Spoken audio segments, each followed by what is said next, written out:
بسم اللہ الرحمن الرحیم۔ تنگ دستی کا آ جانا بہت جلد دولت مند بننے کی علامت ہے۔ رات کے وقت اندھیری کا آنا مصیبت آنے کی علامت ہے۔ خواب میں اپنی موت دیکھنا عمر لمبی ہونے کی علامت ہے۔ بدن پر چوٹ کا آنا گناہوں کے کم ہو جانے کی نشانی۔ طویل بخار کا ہو جانا اللہ کے راضی ہونے کی علامت ہے۔ سائل کا آپ کے پاس چل کر آنا اللہ کے راضی ہونے کی نشانی ہے۔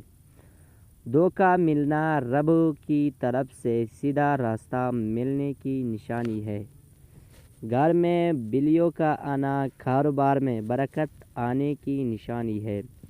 گھر میں مور کا اڑ کر آ جانا گھر میں رزق بڑھنے کی علامت ہے۔ گھر میں سفید کبوتر اڑ کر آ جانا گھر میں خوشحالی آنے کی علامت ہے۔ گھر میں لال بیگ زیادہ ہو جائے تو یہ نوست آنے کی نشانی ہے۔ گھر میں چمگادڑ گھونسلہ بنا لے تو یہ آفتیں آنے کی علامت ہے۔ بلا وجہ پانی کی پیاس لگنا صحت اچھی ہونے کی علامت ہے۔ روٹی کھانے کے بعد گیس خارج ہونا طاقتور ہونے کی علامت ہے۔ صبح سویرے پیشاب نہ آنا صحت خراب ہونے کی علامت ہے۔ آدھی رات کو شدید بھوک کا لگنا فاقہ آنے کی علامت ہے۔ آدھی رات کو پیاس کا لگنا دولت آنے کی علامت ہے۔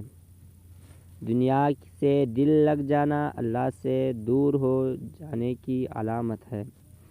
گھر میں بلی پاخنا کر کے پاخنا کو زمین میں دفن کر دے تو سمجھ جاؤ گھر میں بہت جلد خوشیاں آنے کی والی ہے۔ ہنستے وقت آنکھ میں آنسو آنا نرم دل والے کی نشانی ہے۔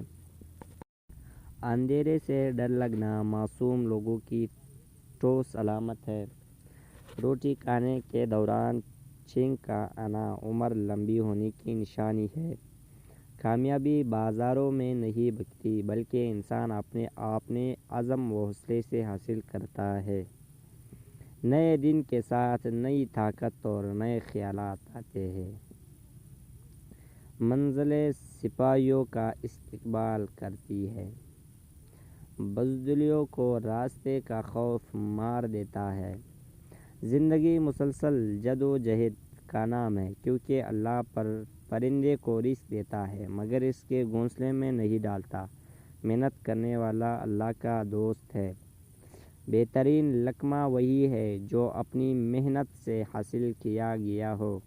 کمزور انسان گلا کرتا ہے کہ حالات ہی ایسے تھے کہ میرے خواب چھن گئے۔ بہادر انسان کہتا ہے انہی حالات نے مجھے خواب دیکھنے پر مجبور کیا تھا۔ ناکامیوں کے ڈھیر میں سے کامیابی ڈھونڈ نکالنا بڑے لوگوں کی پہچان ہے۔ ہاتھی کے دانتوں کو پیس کر جلد پر لگایا کرو، جلد چمکدار ہو جائے گی۔ محنت اور برداشت کامیابی کی چابی ہے۔ پودینے کی ڈنڈیوں کو چبانے سے جوانی آتی ہے۔ پیاز کو کاٹ کر مسح کرو، بدن کی جلد تازہ ہوگی۔ پتھروں کو چوٹ ہر پھلدار درخت کا نصیب ہوتی ہے۔